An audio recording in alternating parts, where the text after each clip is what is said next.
5 time हारा मैं, 1 time MP, 4 time MLA। ऐसे है ना, दिल जले आशिक बहुत होते हैं, दिल के अरमा आंसुओं में बह गए। तो अब कोई 4-4 मरतबा लड़के हारता है, उसके बावजूद भी अगर MIM को बोलता है तो वाकई में MIM बहुत बड़ी ताकत है। इलेक्शन कमीशन बनाता है वोटर लिस्ट, हाँ, आपको ऑब्जेक्शन का टाइम है, आप ऑब्जेक्शन भी नहीं करते, नंबर 1। वोटर लिस्ट फिर आती है, आप देखते नहीं। ये अचानक ऐसा है ना कि ये इलेक्शन के कीड़े हैं जो इलेक्शन से पहले उठ जाते हैं और इलेक्शन के बाद सो जाते हैं। हाई कोर्ट से इनको रिलीफ नहीं मिलता है, हाई कोर्ट गए 2-2 मरतबा, शायद 3 हाई कोर्ट रिलीफ नहीं मिला। एक साहब तो इनका नाम लेना नामुनासिब है क्योंकि वो कांग्रेस में थे, BJP में चले गए, वो सुप्रीम कोर्ट गए, वहाँ भी कुछ नहीं हुआ। ये क्या मजाक है। बल्कि इन लोगों ने कंप्लेन दी तो हैदराबाद में बाड़े होते, बाड़े मालूम आप लोगों को? बाड़ा मालूम क्या होता है हैदराबाद में? तो मालूम ना बाड़ा क्या होता है? बाड़ा ऐसा होता है कि एक घर होता है, उसमें 4-5 कमरे होते हैं, उसमें लोग रहते हैं, एक फैमिली, 4-4 फैमिली। ये ही हमारे जितने हमारे ये तमाम ये दिल जले मजनू हैं, कंप्लेन दिए। जब इलेक्शन कमीशन की टीम गई, जाकर देखा तो वहाँ पूरे वोटर थे। ये हर चीज़ में आप इलेक्शन हार रहे, मैं जिम्मेदार। हाँ, तुम्हारी पार्टी में तुम्हारा कुछ नहीं हो रहा, मैं जिम्मेदार। हाँ, तुम्हारे घर में मुर्गी अंडा नहीं दी, मैं जिम्मेदार। तुम घर में लाके भैंस को रखे, वो दूध नहीं दे रही, मैं जिम्मेदार। तो मैं कहाँ तक जिम्मेदारी लूँगा? ये इस तरह के वाहियात किस्म की बातें करके आप उन वोटर्स को जो आपको वोट दिए और हमारे खिलाफ दिए, उनकी आप तौहीन कर रहे हैं। वोटर निकल के वोट डालता है, आप उनकी तौहीन कर रहे हैं। और फिर जब SIR होगा तो तुम क्या करोगे बोलो? आप देखिए, ये 2 चीज़ें यहाँ पर, एक नंबर 1 एक SIR और एक वोटर लिस्ट। मेरे को सबसे बड़ी फिक्र SIR की हो रही है। अब SIR जब होगा, तेलंगाना में होगा, अगर किसी का नाम नहीं आएगा तो ये लोग क्या करेंगे? तुम तो बोल रहे नाम नहीं आना बोल रहे ना तुम, इसका मतलब तुम भारत की नागरिक छीनना चाह रहे उनसे तुम लोग। अरे मेरी मुखालिफत करना है तो करो, मगर किसी का तुम सिटीजनशिप पे क्वेश्चन क्यों उठा रहे? इस तरह की वाहियात बकवास बक के ये लोग प्रूफ कर रहे हैं कि ये लोग किसी वोटर का नाम निकालकर उसको सिटीजनशिप खत्म करना चाह रहे हैं, उसको कहीं का नहीं रखना चाह रहे लोग। ये असल मकसद है उनका। इनका असल मकसद यही है कि सिटीजनशिप इन लोगों की खतरे में पड़ जाए और हम वो होने नहीं देंगे। मैं तो आज से 20 दिन पहले पब्लिकली कह दिया हूँ सबको, ख़ास तौर से दलित मुसलमानों को, कि आप अपना बर्थ सर्टिफिकेट बनाइए, आप जितना आपका रेजिडेंस प्रूफ है उसको निकलवाइए। क्या बोलते हिंदी में, कौन सा पत्र बोलते हैं उसको हिंदी में? जन्म प्रमाण पत्र बनाइए। तीसरा, आपके ने पैसे है तो पूरी फैमिली का पासपोर्ट बनाइए।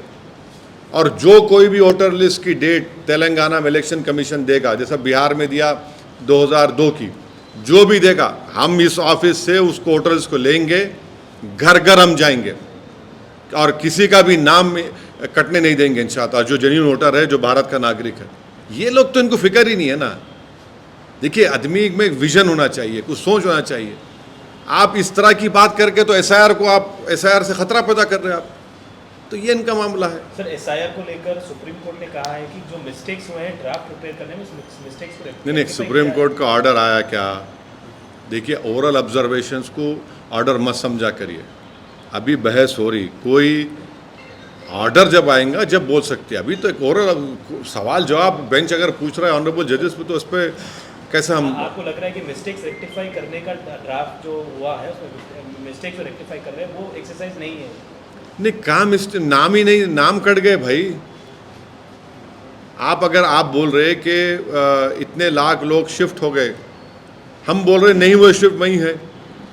ECI बोल रहा है कि लोग 2 जगह पे नाम, हम बोल रहे नहीं है, अमूर में है, बैसा में है, किशनगंज में है, कोचादामन में है, जोकी में है, बहादुरगंज में, ठाकुरगंज में है, लोग हैं वहाँ पर। किसका प्रूफ? अब ये कौन करना चाहिए काम? ये ईसीआई को करना चाहिए। तो ये एसआईआर जो है ये बोलते ना हमारे सरों पे एक लटकी हुई तलवार है। इसीलिए हर जगह पर जनता को, ख़ास तौर से गरीब जनता को, अपना बर्थ सर्टिफिकेट, जो डॉक्यूमेंट्स है उसको निकाल के तैयार रखना चाहिए। एसआईआर जो हो रहा है, हम शुरू से कह रहे हैं कि इस एसआईआर के ज़रिए कई जेन्युइन वोटर्स का नाम काटा जाएगा और कट रहा है। और मिसाल के तौर पे अब जो प्रोविज़नल वोटर लिस्ट आई, इसमें हमको पता ही नहीं है, किसी को पता नहीं है कि कितने वोटर्स ने सिर्फ इन्यूमरेटर्स फॉर्म पे साइन करके दे दिया और डॉक्यूमेंट नहीं दिए। तो कल जब फाइनल लिस्ट आएगी तो ईसीआई को इख्तियार है कि भाई XYZ ने सिर्फ फॉर्म करके साइन करके दे दिया, हमको डॉक्यूमेंट नहीं दिया। आप शिफ्टिंग बोल रहे हैं, तो शिफ्टिंग किसकी हमको नहीं मालूम। आप बोल रहे 2 जगह नाम है, किसके हमको भी नहीं मालूम। हम अपने लॉयर निज़ाम पाशा साहब को कई वोटर का नाम दिए हैं जो वहाँ पर है, उनका नाम नहीं आया। अख्तरुल ईमान साहब खुद वहाँ पर सुप्रीम कोर्ट में पार्टी हैं। अपनी विधानसभा में हमने कई वोटर्स का नाम दिया जिनका नाम नहीं आया, जो है वहाँ पर, उनके डॉक्यूमेंट भी है। उसका क्या करेंगे आप?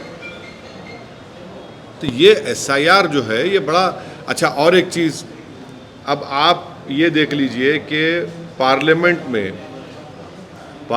में भारत सरकार ने एक जवाब दिया है, और जवाब में क्या कह रहे हैं, जब उनसे पूछा गया कि ये बताइए कि कौन सा डॉक्यूमेंट सिटीजनशिप के लिए ठीक होगा, तो वो जवाब दे ही नहीं पा रहे हैं, जलेबी वाला जवाब दिए हैं। ये राज्यसभा में, एक मिनट ठहरिए, माफ़ी चाहता हूँ मैं आपको, ये बहुत अच्छा सवाल आपने पूछा। देखिए, राज्यसभा में एक जवाब पूछा गया